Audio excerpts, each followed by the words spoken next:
Join me as I continue on with my Garchi adventure. We are staying here in Harrison, which is a remote part of Garchitorena in the Philippines. This was my first morning here after camping the previous night. I was greeted with a stunning sunrise and was excited for what we had in store. In today's video, I'll be trying Philippine sea fishing for the first time, but I am in for a surprise. I hope you enjoy the video. Good morning. It's the next morning now, day of our fishing trip. Init. Tulog kami dito. Ako sa loob ng bahay muna. Kapag maingay manok, lumabas ako, natulog ako sa dagat. Pero mahimbing pa rin ang tulog. Just disturbed.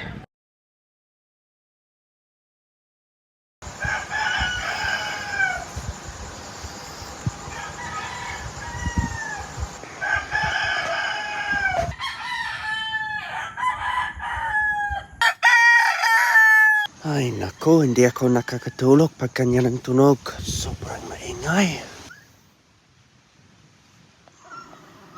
Fortunately, I was able to get some sleep, and when I woke up, I couldn't be greeted with a better sight.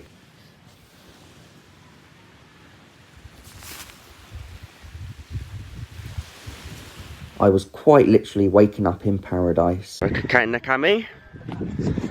Tapos lalabas sa bangka. Oh wow, ready na ready. But it sarap. Araw, gandang panahon. Ano nyo ask for? Yo, what's up? Tapos na. Sige, Boss Stan, anong plano ngayon araw? Tanungin natin si Boss Joshua. Boss Joshua, anong plano natin? Banwit. Mimingwit daw doon sa dagat parengwill. Maghahanap daw si pareng Nonoy ng pain. Pating. Pating. Chokoy. Hanap daw siya ng pain. Tapos manguhuli tayo ng malaking ano daw. pating. Pating. Puli. Puli. Tutuli. Pating para kay. Hindi, ano. Bawal ba? Bawal. Joke lang. Joke lang. So yes, I'm all dressed up as a true Filipino. This is what Filipinos will dress up like when it's hot, so that they don't get affected by the sun, so it doesn't darken their colour. We have our boat ready, our fishing equipment. So I am ready for my first fishing experience in the Philippines. Well, first sa dagat lang. I've done eel fishing, but that's all I can remember. I don't think I've done any other type of fishing sa Pilipinas. Nandito na sa bangka. Ready sa fishing. Ang init. Sige, sakay. Tara.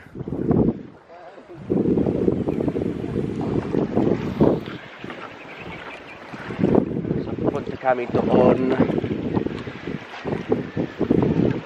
malapit sa ibang isla, tapos baka malakas ang alon, sana hindi basa ang gamit natin.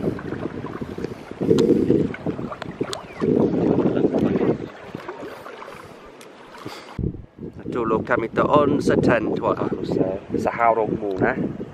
Kapag maingay ang manok, lumipa ako sa tent. So gagamitin namin ang dalawang bangka. So I've managed to get the full Filipino starter pack now. There you go. I look like I'm Mindanao born and bred. There you go. Sulu born and bred. Joke lang. Alam ko maganda na sa Mindanao. Yes, kaya natin yung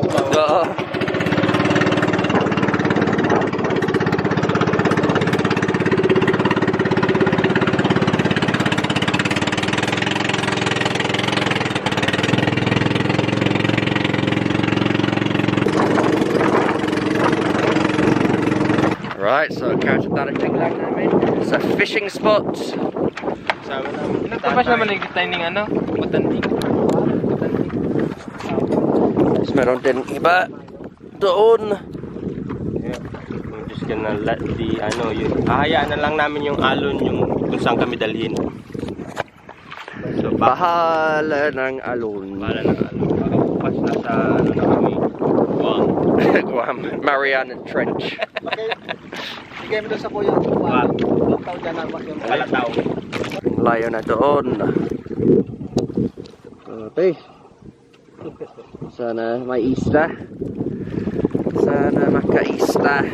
That island there in the distance, I don't know if the camera picks up, is uninhabited. Yeah. So it'll be perfect for a Mr. Beast survival island challenge. It's true, isn't it? Yeah. I wonder if anyone's been 24 hours there overnight. We could do it next time. Could do. Parang malayo pa rin. Pero it's a good, good. Mga ilang oras dyan papunta tayo? Siguro mga 30 minutes, mga katawang oras. Oh, yan lang? Oh. Oh, mabilis.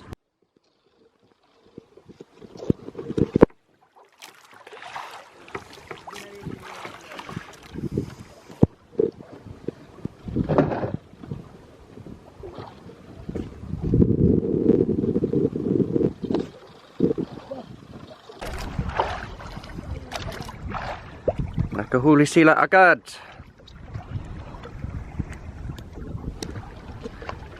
Sa tingin mo malaki. The waves here were surprisingly strong, and at this point I started to experience some bad travel sickness. So to stop this, I thought I would have a swim. Nakalimutan namin bumili ng quails, parengwill. Tapos sumuka ako. Sumuka, ayun. Noy, abadon mo lang. I'm swimming in my sick. Nasa malayo na kasi kami. Yung malakas, medyo din yung alon. Pagpasok sa bangka ulit, susuka ako ulit. After a quick swim, I tried going on the boat again, but I just ended up being sick once more. Updates. I'm going back kasi di ko kaya. Masyadong malakas sa akin ang alon. Nakakasuka. Nahihilo. So I'm gonna get dropped off and then they'll carry on without me. Hey nako. I wasn't actually the only one that was feeling travel sick. There was also someone else on the other boat that was feeling unwell. So we basically swapped all the poorly people onto one boat so we could go back while the others stayed on the other boat to carry on fishing. Oh, just swapped. So uwi na kami. Pero sila, they'll carry on fishing. Subuka ako ulit. Subuka ako madaming beses na. Will.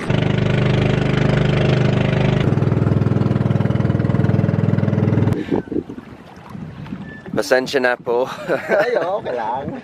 Salamat tayo. Ay, kaya. Di mo kaya din? Nahilo ko, Kuya Will, nahilo. Pero parang mas malala ako. Biglan tayo. So bumaba na kami. Parang lumulutang na ako. Ay nako. Sa tingin ko kahit na naggamot ako ng travel pills, ting susuka ako pa rin. Ang damit mo ito ba? Oo. Salamat po. Dito mayroon pa yata. Ngitay. Nahihilo. Sumuka din ako. Ganun. Madaming beses. Kaming lumabas. Parang purong suka ko na sa dagat. Hindi ako na Ang supay na Musabay na ako, tay. Napasokan na ako, tay. Dapat pag nahihilo ka, lublog ka sa dagat. Oo. Ganun yun. Lumangoy ako. But after a while, pagod ako. Kaya sumakay ulit sa bangka. Tapos sumuka ulit. Tapos kailangan umuwi na. Hindi naman kayo nakapunta doon sa malayo eh. Dito lang pala eh. Malapit lang eh. Oo. Kasi medyo malakas ang alon doon. Ay nako. Pag gusto mo magpahinga doon. Salamat po. Eventually, the others arrived back from fishing. Nakahuli pa ng isla. Tingnan ko. Hey, pass. Wow. Parang maliit. Kumusta? Nahihilo ba? Ilang beses na? Tingnan natin. Okay lang yan, para may luwan. Hey guys. Yung sana na ako yung doon? Naputol si Joshua eh. Saan ang pating? Wala. Hindi na ano. Nahilo na kasi. Kumusta ang pakiramdam mo? Okay lang. Sumuka ba? Hindi na nagsuka. Later that evening, we ended up having that fish for our dinner. We then camped over for one more night before leaving the next morning. Uwi na kami! So that then concludes my Garchi adventure. I hope you enjoyed this video as well as my previous vlogs from this mini-series with me experiencing life in this remote part of Camarines Sur in the Philippines. If you did enjoy this video, please give it a like, it really helps out this channel a lot, and subscribe if you're not already. I'll see you in the next video.